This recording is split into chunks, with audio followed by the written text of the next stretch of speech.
अभिषेक झा जी, अरविंद केजरीवाल का ये कहना है कि बीजेपी ने 10% वोट को इधर से उधर करने की साजिश कर रखी है। इसीलिए वो जनता से अपील कर रहे हैं कि आप इतनी जोर से आम आदमी पार्टी के लिए बटन दबाओ ताकि ज्यादा से ज्यादा वोट हमें मिले और बीजेपी अगर 10% की गड़बड़ी करे तो भी हम आराम से चुनाव जीत जाएं। वो अभी वोटिंग के पहले ही इस तरह के आरोप लगा रहे हैं आप लोगों के ऊपर। जेडीयू भी एनडीए का हिस्सा है, आप भी चुनाव मैदान में है बीजेपी के साथ। उनके आरोपों का कितना दम है चुनावी मैदान में दिल्ली में? अरविंद केजरीवाल जी के किसी भी आरोप में, किसी भी दावे में, किसी भी प्रॉमिस में, किसी भी बात में कोई दम नहीं होता है चित्रा। और ये विगत कई महीनों में, कई सालों में आप सबने देख लिया है कि जो बातें वो कहकर राजनीति में आए थे, ठीक उसका विपरीत वो काम करते हैं। तो अगर 10% वोट्स किसी पार्टी की क्षमता होती कि साजिशन अपनी तरफ कर लिया जाए तो 10 ही परसेंट क्यों भाई, 90% वोट हम अपनी तरफ कर लेंगे। इससे पहले दिल्ली में चुनाव नहीं हुए हैं, इनको तो क्लियर मैंडेट मिला, तभी इन्हें इस बात पर भरोसा नहीं है कि चुनाव बेहतर तरीके से हो पाएंगे। देखिए दिक्कत क्या है ना कि पूरे देश में हमारे विपक्ष की जो पार्टियां हैं उनकी दो नीति है। यदि वो चुनाव जीत जाते हैं कहीं तो कहते हैं कि लोकतंत्र की जीत हुई, जनता ने करारा तमाचा लगाया, ऐसा हुआ वैसा हुआ। और अगर वो चुनाव हार जाते हैं तो सबसे पहले ईवीएम को गाली देना शुरू करते हैं, किसी सेटिंग की बात करते हैं, साजिश की बात करते हैं, ईवीएम को एवीएम बताने लग जाते हैं। तो ये दिक्कत उनके साथ है, हमारे साथ कोई दिक्कत नहीं है। और दूसरा कि अरविंद केजरीवाल जी ऐसे बहाने इसलिए बना रहे हैं, मैं बताता हूं उसके पीछे का लॉजिक।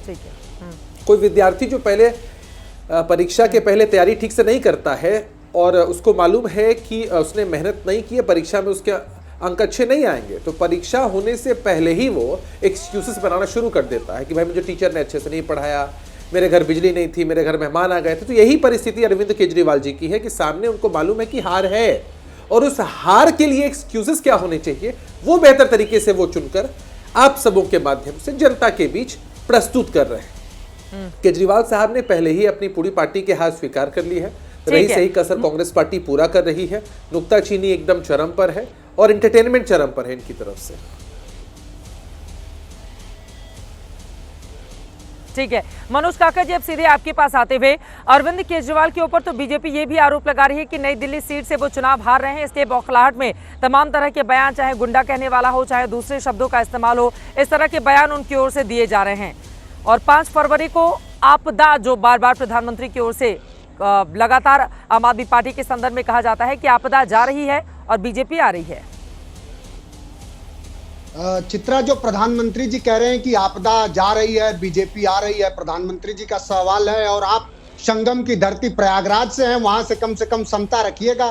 बीजेपी के साथी ने बड़ा सही कहा कि कौन आपका विधायक पैसे लेते हुए कैमरे के सामने पकड़ा गया। इस देश में हालांकि भारतीय जनता पार्टी के जो साथी हैं वो तथाकथित न्यायिक साथी हैं, थोड़ा बहुत उन्हें कानून की जानकारी है। इस देश में 27 अप्रैल 2022 को सीबीआई की अदालत का एक फैसला है जिसमें भारतीय जनता पार्टी के पूर्व भारतीय जनता पार्टी के राष्ट्रीय अध्यक्ष बंगारू लक्ष्मण को रक्षा सौदे में दलाली का दोषी पाया गया और वो सरेआम कैमरे पर पैसा लेते पाए गए। तो इस देश में कौन पैसा लेता है और कौन कितना गुंडा है, जो जिस सरकार ने, जिस राजनीतिक दल ने गोवा से लेकर मणिपुर तक 2014 के बाद 14 सरकारों को भारतीय जनता पार्टी ने अपदस्थ किया हो, लोगों की पार्टियां तोड़े हो, वो शुचिता और नैतिकता की बात कर रहे हैं। अब सवाल यह है कि दिल्ली के लोगों को चयन करना है, वो आप पार्टी का चयन करेंगे तो उन्हें शिक्षा मिलेगी, सुरक्षा मिलेगा, उन्हें पानी मिलेगा, बिजली मिलेगा। भारतीय जनता पार्टी का चुनाव करेंगे तो उन्हें सांप्रदायिकता मिलेगा, दंगा मिलेगा, हिंदू मुसलमान मिलेगा। तो दिल्ली का जो जनमानस है वो बेहद सजग है, वो जानता है जो सरकार और जो लोग अपने नागरिकों के मौत पर मरमाहत न होते हो, फूल छिड़कवाते हो, जो 34 करोड़ तो गिन लेते हो लेकिन मरे हुए लोगों की संख्या न गिन पाते हो। अयोध्या में एक बेटी के साथ, एक दलित की बेटी के साथ ये बर्बरता हुई कि बर्बरता करने वाले बलात्कार करने के बाद उसके ननांगों तक में है, मैं क्या बोलूं, किस तरह से उसके साथ विभत्स व्यवहार हुआ है, उस पर भी भारतीय जनता पार्टी के निर्मम और निकृष्ट लोग मरमाहत नहीं होते हैं। तो उनसे दिल्ली की जनता सजग है, वो जानती है कि उनके बच्चों को हिंदू मुसलमान वाला दंगा तो चाहिए नहीं, बेहतरीन शैक्षणिक माहौल चाहिए। तो आप पार्टी का चुनाव कर रही है, जिसे समाजवादी पार्टी ने समर्थन किया। एक साथी मैनिफेस्टो की बात कर रहे थे, पूछ रहे थे कि कौन कहां है, उनसे पूछिए कि कल तुम किसके कीर्तन गाते थे, आज किसके कीर्तनबाज हो गए हो। और मैनिफेस्टो के इस देश में किसने अपने मैनिफेस्टो में कहा, इस देश के नौजवानों से किसने झूठ बोला कि 2 करोड़ रोजगार हर साल देंगे? कौन प्रधानमंत्री था जो ये कह रहा था कि रुपए की कीमत गिरती है तो देश की प्रतिष्ठा गिरती है? उस प्रधानमंत्री से आज देश का नौजवान जानना चाह रहा है कि आज तो रुपया डॉलर के मुकाबले 87 पे खड़ा है, कहाँ है गई आपकी प्रतिष्ठा और कहाँ है जब्बार साहब, मैं फौरन आपके पास आऊंगी, जो लोग आतंक, उसके पहले गौरव भाटिया जी से जवाब ले लेती हूँ। ठीक है, मैं चित्रा जी खत्म कर रहा हूँ। साथी को पता नहीं होगा, इसी उत्तर प्रदेश में राम दुलारे गोंड अपने गांव में एक विधायक होकर के अपने गांव में एक आदिवासी बेटी का लगातार बलात्कार करता रहा। बीएचयू में क्या हुआ आपने देखा ही। कल आपके साथ क्या घटना हुई, सच दिखाने पर आपको किस तरह से किसकी सरकार रोक रही थी? इनसे पूछते कि इनकी नैतिकता कहां डूब मरी थी। तो ये लोग जो निकृष्ट, निर्दयी और निर्मम लोग हो, जो हमेशा बलात्कारियों और व्यभिचारियों के पक्ष में खड़े रहने वाले लोग, वो नैतिकता पढ़ाते हैं।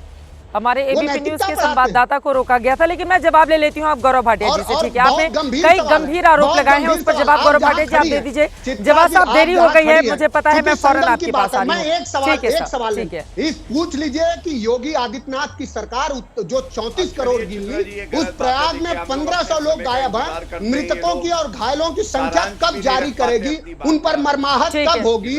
जो लोगों को कूड़े में गौरव भाटिया की तरह जिन शवों को उठा के फेंक दिया गया, कोई भी जीवंत समाज चित्रा जी अपने मृतकों के साथ अन्याय नहीं करता। वो अगर कोई कर रहा है तो बीजेपी के दुराचारी कर रहे हैं। नहीं करने आता हूं। ठीक है, गौरव भाटिया जी, गौरव भाटिया। देखिए, सबसे पहले तो मुझे तो बड़ा दुख होता है, कोई पुत्र अपने पिता का भी ना हो पाए। सवालों का जवाब, और ये मैं क्यों कहता हूँ आपको बताता हूँ। प्लीज अपनी अपनी बारी में, ये नहीं हो सकता है ना मनोज काका जी। जब आप बोल रहे थे वो शांति से सुन रहे थे सर, वो जब्बार साहब भी इतने इंतजार में हैं, वो नहीं बोलेंगे। ठीक है, प्लीज ऐसे भाषा नहीं बोलेंगे, जल्दी से please sir, please please please please मैं बोल दूंगा, प्लीज सर, प्लीज। कल यहाँ कीर्तन गाते थे, आज कितने बड़े विद्वान। नहीं, कोई खराब शब्द बोलने की जरूरत नहीं है। अपनी अपनी बारी में प्लीज प्लीज प्लीज। मनोज काका जी, अब गौरव भाटिया जी आपसे भी गुजारिश है, काका जी आपसे भी प्लीज, कोई व्यक्तिगत टिप्पणी नहीं, मुद्दे पर जवाब। मनोज काका जी प्लीज, अब हो गई आपकी बात। अभी वो सही जवाब साहब भी, उनका समय भी चला जाएगा ना, वो जवाब नहीं दे पाएंगे। तो गौरव भाटिया जी जवाब दीजिए जल्दी से। देखिए चित्रा जी, सबसे पहले तो मैं बता दूं, मैं वहीं से शुरू करता हूं जहां मैं बात रख रहा था। कोई बेटा अपने पिता का नहीं हो पाया, वो जनता का क्यों होगा? और मैं आपको क्यों कह रहा हूं ये, अरविंद केजरीवाल के शब्द है, मुलायम सिंह यादव जी जो मेरे लिए श्रद्धेय है, भ्रष्टाचारी है। आज अखिलेश यादव की क्या मजबूरी है कि अपने पिताजी को छोड़ के वो जो है अखिलेश यादव अरविंद केजरीवाल के साथ खड़े हैं। दूसरी बात, इन्होंने व्यक्तिगत टिप्पणी करी, कीर्तन कर रहे हैं। भैया, जिसको तुम कीर्तन कह रहे हो ना, अगर मेरे स्वर्गीय पिताजी वीरेंद्र भाटिया जी और मैं अखिलेश यादव को नहीं बचाता तो हथकड़ी लगती और जेल की सलाखों के पीछे जाते। इसलिए जब बड़े बात करते हैं तो छोटे बच्चे तुम्हारे तरह के बीच में नहीं बोला करें। तीसरी बात, अभी बायपोल के परिणाम आए चित्रा जी, 9 सीटों में 7 में भाजपा जीती और 2 सीटें जो है इनकी जीत हुई थी। अभी ये मिल्कीपुर भी हारेंगे। और दिल्ली में मैं पूछना चाहता हूं, नोटा से कम वोट इनके आए थे पिछली बार, इस बार तो शायद चुनाव भी नहीं लड़ रहे। अगर चुनाव लड़ नहीं रहे हो, जब नहीं पता दिल्ली के बारे में, मुद्दे के बारे में, क्यों आके इस तरह के अनर्गल बयान देते हो? और सुनिए एक बात और, इन्होंने हमारी बहन बच्ची के बारे में एक बात कही, कोई भी अगर अपराध होता है तो हमें कष्ट होता है, लेकिन योगी आदित्यनाथ जी जब से मुख्यमंत्री बने हैं, जितने भी जघन्य अपराध थे वो रेट कम हुआ है, चाहे हत्या हो, चाहे रेप हो, चाहे डकैती हो।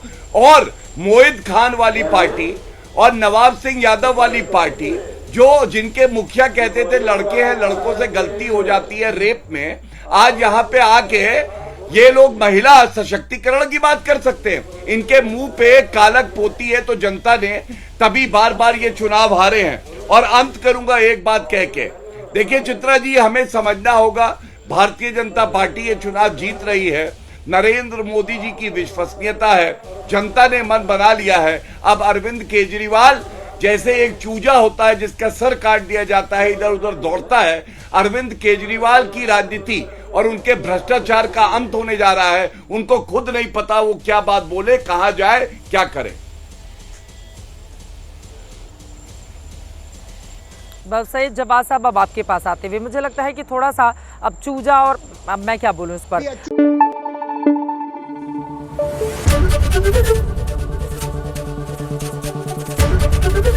एबीपी न्यूज आपको रखे आगे।